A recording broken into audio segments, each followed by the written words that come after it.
Entendam isso. Isso que o país está passando com fechamento de escolas, fechamento de instituições públicas, empresas, comércios, nada mais é para causar um caos no país e acusar o presidente de perder as rédeas do seu governo. E também, além disso, os ministros de acusarem eles de perderem o comando. Veja só, meu camarada, isso não é para prevenir o coronavírus, o Covid-19. Atenção, isso sim é para arrebentar com a economia do país e causar um transtorno enorme em toda a população. Veja só o que disse o nosso presidente Bolsonaro a respeito de tudo isso. Vai vencer, presidente. Presidente, fica lá, mas o pessoal não deixou. Lê depois, tá? Bom dia, presidente. Bom dia, vamos perguntar sobre o pronunciamento de ontem, é isso? Isso. Então posso começar a falar? Por favor. Tá. Vamos lá. Certas autoridades estaduais e municipais estão tomando medidas, no meu entender, além da normalidade. São verdadeiros donos dos seus estados e municípios, proibindo tráfico de pessoas, proibindo tráfico de rodovias, fechando empresas, fechando comércio. Bem, nós temos aproximadamente 38 milhões de autônomos no Brasil. Uma parte considerável desses não estão ganhando seu salário. Salário não, né? Não tem o seu ganha-pão. O que tinha na geladeira em casa praticamente já acabou. Não tem renda e tem família. É uma massa considerável de cidadãos trabalhadores. Vamos lá para o CLT. As empresas não estão produzindo nada. Zero. Até o Mandetta disse que uma empresa que fabrica oxigênio no Brasil não tinha como mandar oxigênio para os hospitais. As empresas não produzindo nada, geladeira, carro, medicamento, seja lá o que for, não tem como pagar o seu pessoal. Aí sim, o pessoal do CLT, não tem como pagar. Mas avante um pouquinho. Se a economia colapsar, não vai ter dinheiro para pagar servidor público. O caos está aí. Nossa cara, o caos está aí. E detalhe, se tivermos problemas que poderemos ter, os mais variados possíveis no Brasil, como saques a supermercados, entre outras coisas, o vírus continuará entre nós também. Não foi embora o vírus. Vamos ficar com o caos e com o vírus juntos. O que precisa ser feito? Botar esse povo para trabalhar. Preservar os idosos. Preservar aqueles que têm problema de saúde. Mas nada além disso. Caso contrário, o que aconteceu no Chile vai ser fichinha perto do que pode acontecer no Brasil. Todos nós pagaremos um preço que levará anos para ser pago. Se é que o Brasil não possa ainda sair da normalidade democrática que vocês tanto defendem. Ninguém sabe o que pode acontecer no Brasil. Da minha parte, eu me exponho, porque eu quero levar à população a mensagem de paz, tranquilidade, serenidade. O que estão fazendo no Brasil, alguns poucos governadores e alguns poucos prefeitos, é um crime. Eles estão arrebentando com o Brasil, estão destruindo empregos. E aqueles caras que falam, a economia é menos importante do que a vida. Cara pálida, não dissocie uma coisa de outra. Sem dinheiro, sem produção, porque o homem do campo também vai deixar de produzir. Nós vamos viver do quê? Ontem, ouvi um relato das palavras do presidente Trump dos Estados Unidos. Está numa linha semelhante à minha.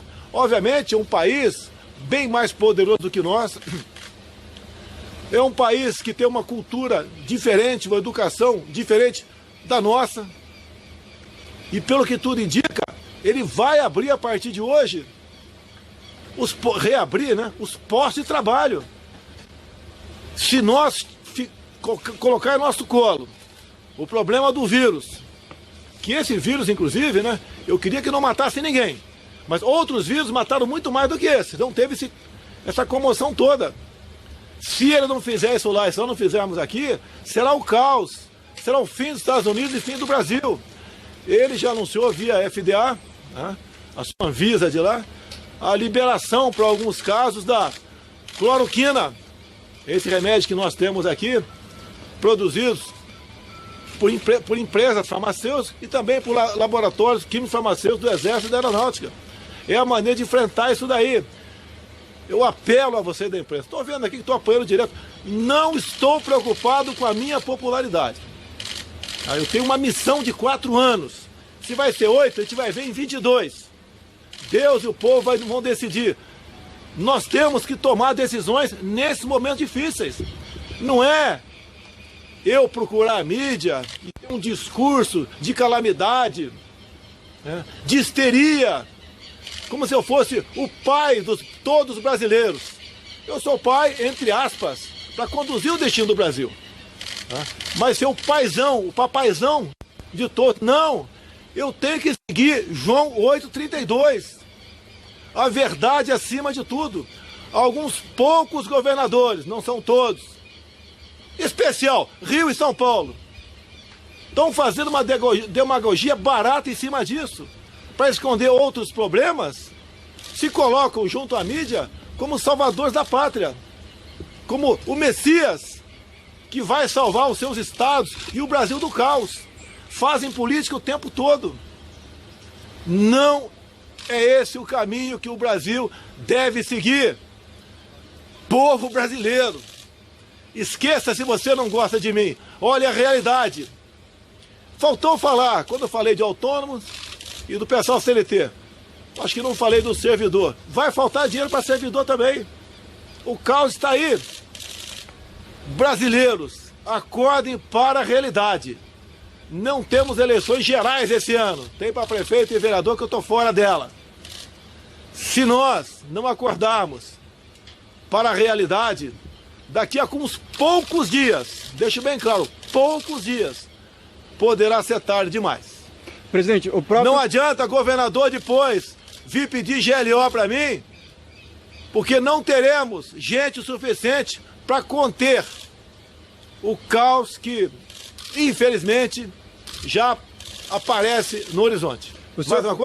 Prestem bem atenção no que o doutor Benes, ele que é médico, cientista e professor na área de medicina, diz a respeito do coronavírus. Veja e tire suas próprias conclusões. E o tema de hoje novamente é o coronavírus. Notícias sobre o coronavírus só tendem a crescer no mundo inteiro. Em todos os jornais de todos os países, as primeiras notícias, logo pela manhã, são sobre a disseminação de um vírus chamado coronavírus. Infelizmente, tem se passado informações que não condizem com a realidade científica. Cientificamente, como patologista da Escola Paulista de Medicina, há 45 anos que exerço a profissão, tenho a dizer que o vírus não é patogênico, não é capaz de causar nem mesmo a gripe que a gente conhece e que todo mundo conhece. E esse vírus também está muito longe de ser letal. É verdade que morreram algumas pessoas que eram portadoras de coronavírus, mas isso não significa de maneira alguma que o vírus foi o causador da morte. Para se afirmar que o vírus causa a morte de alguém, é preciso de uma autópsia bem feita, coleta de material de todos os órgãos essenciais à vida, como coração, pulmão, com a infecção viral típica, que seria uma inflamação intersticial no pulmão, por exemplo, coisa que o coronavírus não dá. Os 2 casos autopsiados na Itália não mostraram isso. Então, como patologista, eu venho reafirmar que a proporção que está sendo dada no mundo ao coronavírus, parece que o mundo inteiro parou por um vírus que nem gripe é capaz de produzir. É desproporcional a verdadeira patogenicidade desse vírus. É um vírus que, quando muito, os 2 pacientes internados no Hospital Albert Einstein foram internados com coriza no nariz, simplesmente. Ou seja, com o nariz escorrendo. Vocês imaginem se todo mundo que está com o nariz escorrendo fosse parar num hospital. E agora, os governadores do nosso país, do meu amado Brasil, estão pedindo R$1 bilhão para tratar de uma epidemia do coronavírus no Brasil, que ainda não é epidêmica no nosso país, e que também pode ser, e que não faz mal a ninguém, porque o coronavírus não faz mal a ninguém. As pessoas que morreram, volto a repetir, morreram de outras comorbidades. A gente morre, todo mundo vai morrer. Esse é o destino humano. A gente morre de hipertensão, a gente morre de diabetes, a gente morre de câncer, a gente morre de hemorragia e de tantas coisas, mas de coronavírus a gente não morre. Não morre porque Deus não quis. Esse vírus não é um vírus letal e não era necessário todo esse alarde. Se o vírus tivesse uma patogenicidade importante, se ele produzisse uma pneumonia fatal, se ele produzisse alguma coisa importante, eu principalmente como patologista, seria o primeiro a dizer num blog que vai correr o nosso país, se Deus quiser. Essa é a mensagem importante. Mais calma, muita calma. Aquilo que está sendo veiculado na imprensa no mundo inteiro não condiz com a verdadeira situação e patogenicidade desse vírus. Repito que esse vírus não é letal, não matou ninguém e nem matará, porque não está na biologia dele matar. Eu vou fazer uma recordação. Há 2 anos atrás, eu lembro-me que cheguei a dar 60 entrevistas para rádios e televisões sobre um outro vírus, chamado Zika vírus, e que ele causava microcefalia. E eu pergunto para vocês, hoje em dia, vocês têm ouvido falar do Zika vírus ou de microcefalia? Pois é, como do primeiro blog, vou terminar dizendo o seguinte: vou dar com pensamento patológico, de patologista, vou dar 3 meses no máximo e ninguém vai estar falando de coronavírus em qualquer lugar do mundo, nem mesmo na China. Anotem aí, não vai demorar mais do que 3 meses e ninguém mais vai falar de coronavírus e todo mundo vai perceber que tudo isso foi uma armação, talvez dos próprios chineses. Não conheço a China, mas alguma coisa aconteceu para os chineses ficaram tão alardeados e o governo se envolveu de uma maneira que eu não tenho a menor ideia de qual foi, mas o que interessa é transmitir à população brasileira que não precisa de alarde e não precisa de tanto tumulto por causa de um vírus que praticamente não faz mal a ninguém. Muito obrigado.